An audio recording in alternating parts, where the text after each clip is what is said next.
One of the first few times that I performed my latest single, Ikot Ikot from the new album, was at the Unica Iha fashion show. Brand endorser nila ako, kaya naman, doble ang satisfaction ko sa event. I was happy to be able to represent the brand and give them my support.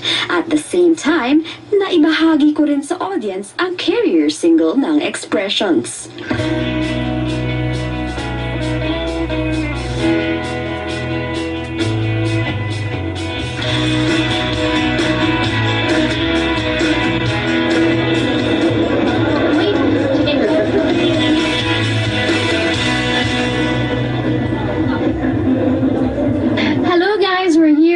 SM Sky Dome for the Unica Iha fashion show.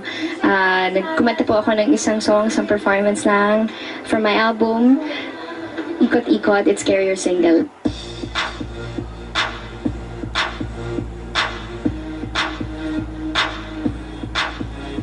Ang event na to is in support for SM Ladies Fashion Wear. Parang they requested Sarah to be here and to grace the show and to grace their event, the Ladies Fashion Wear. Actually, right now it's Boho Lux and Preppy Look for our latest collection. Preppy is really for back to school, and the Boho, which is Unica is known for, yung may mga laces and mga boho skirt and tops. Yes. Ang Unica Iha na clothes talagang very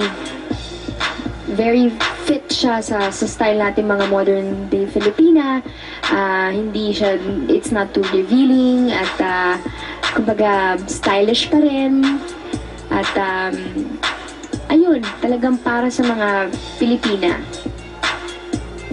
Who is ready to see the only girl who are the highest grossing? Who is ready to see the only girl who reached multi-platinum record status? They have been promoting their new logo, parang re-image, parang ganon. So, and since Sarah Geronimo has been their, parang the face of Unica Iha, very loyal pa rin sila to her and she's very loyal to them. So, parang showcase rin ang talent niya. So, meron siyang number.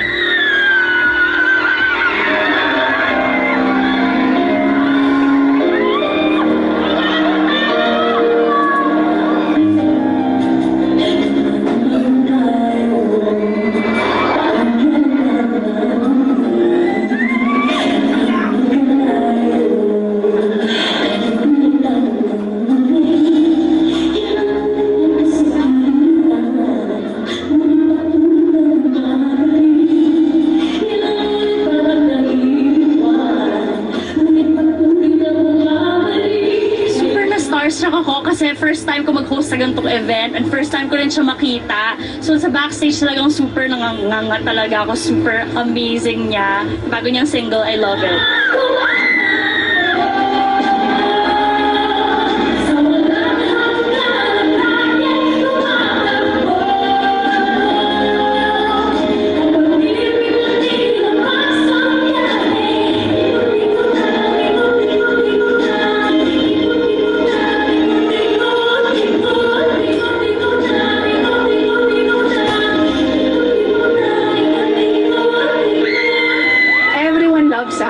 That parang lahat, parang even from other countries, they went here just to, even a friend from Singapore also, even lots of people want Sarah Geronimo to be showcased.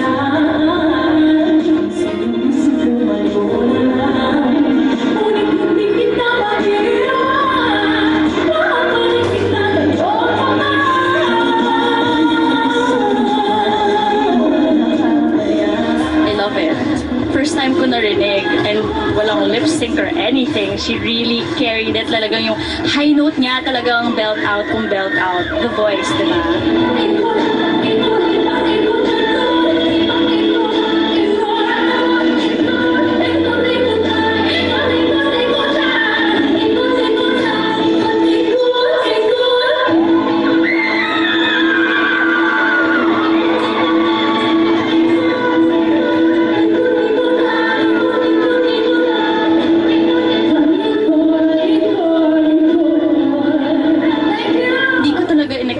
makakaabot ako sa ganitong chance in life na makakatabi ko talaga si Sarah. Tapos ako pa yung host, diba? Usually siya yung host, tapos siya yung may guest. So I'm really blessed thanks to Unica Iha. Maraming salamat to my Unica Iha family for being so supportive. They've always been supportive of me sa lahat ko na activities ko. Maraming salamat. And I love all the clothes. Bakit po ba sa akin? Kasi alam mo na, kasi fit na fit ko sa personality ko. Hindi siya ganun ka-revealing. Modern things na Filipina pa din ang style ng Unica Iha. So thank you to Unica Iha for trusting me to be your own girl.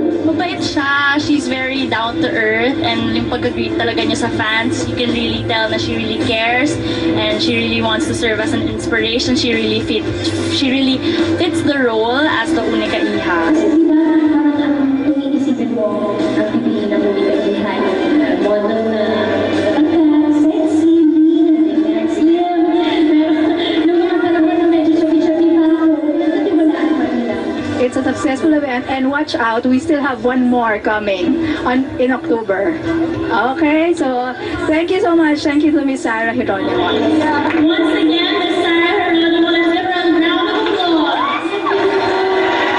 Successful naman yung event at I'm thankful na I'm still endorsing very close yung Unica Iha at patuloy pa rin ang pagtitiwala nila.